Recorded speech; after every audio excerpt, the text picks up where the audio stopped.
최근에 발표하신 내용으로 조사를 해봤더니 기본소득을 점진적으로 도입을 하면 그래도 1,300조라는 그런 결과가 나왔습니다. 그래서 거의 1,000조 정도 차이가 나고 있는데요.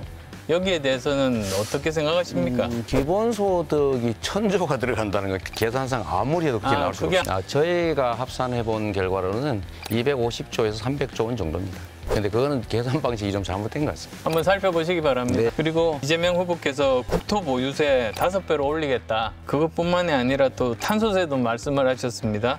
제가 말씀드리고 싶은 것은 굉장히 많은 국민들이 조세 부담률이 굉장히 높아질 수 있다. 그리고 이게 결국은 대한민국은 다른 선진국 또는 OECD 평균에 비해서 지나치게 보유 비중이 낮기 때문에 계속 부동산 투기가 벌어지지 않습니까?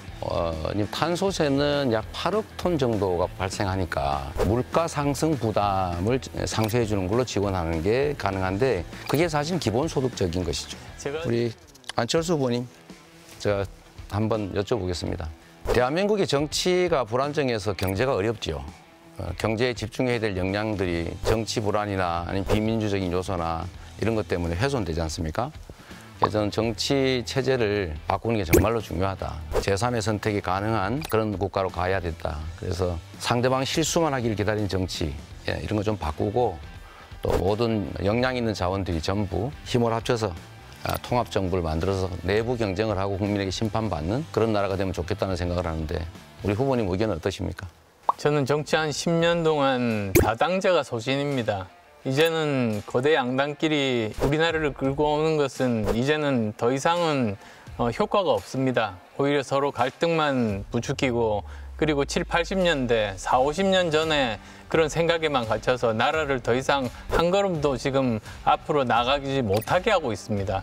이럴 때일수록 다당제가 되어야 서로 타협하고 협상하고 실제로 정치가 이루어지는 대한민국을 발전시킬 수 있다고 생각합니다. 이재명 후보께 한번 또 여쭤보겠습니다. 사실은 제가 지난번에 이재명 후보 공약들을 이렇게 전문가들과 조사를 해보니까 2,000조 원 정도 나왔는데 이 후보께서는 300조 원 정도다. 네, 그렇게 말씀하셨습니다.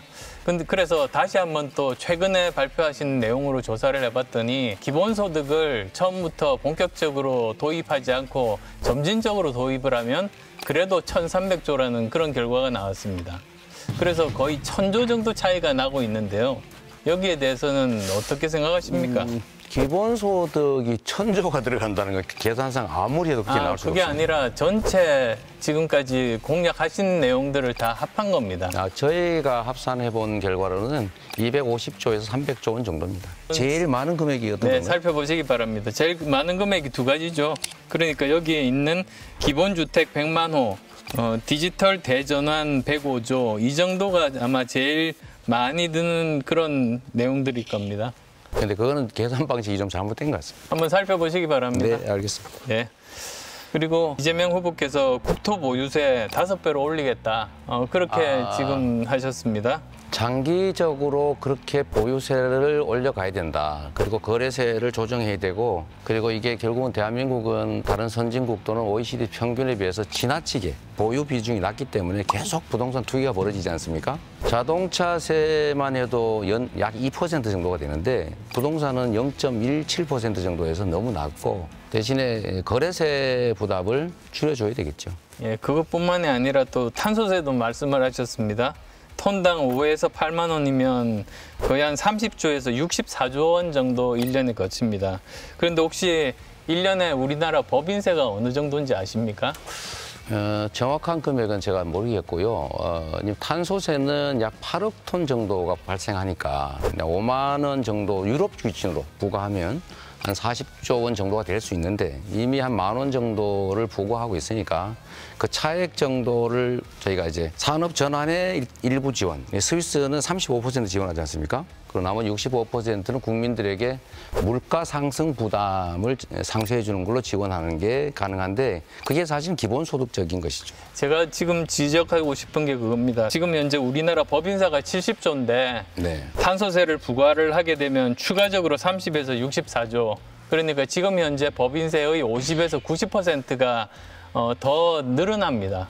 그다음에 또 국토보유세 같은 경우에도 5배가 늘어납니다. 근데 지난번에 이재명 후보께서 말씀하신 그런 내용들을 보면은 이런 것들은 다 잘 사는 사람들이 돈을 내니까 다른 국민에게는 문제가 없다. 그렇게 말씀을 하셨습니다. 근데 문제는 조세의 전가라는 개념이 있습니다. 사실 어떤 그 집 주인이 세금이 많을 때 그걸 자기가 다 그렇게 내기보다는 오히려 거기에 있는 세입자들에게 전가를 합니다. 그래서 결국은 세금을 내는 사람들을 국한해서 뭐 돈이 많은 사람들에게만 세금을 낸다고는 하지만 결국은 그것에 피해를 받는 것은 일반 서민들께까지 간다는 것이죠.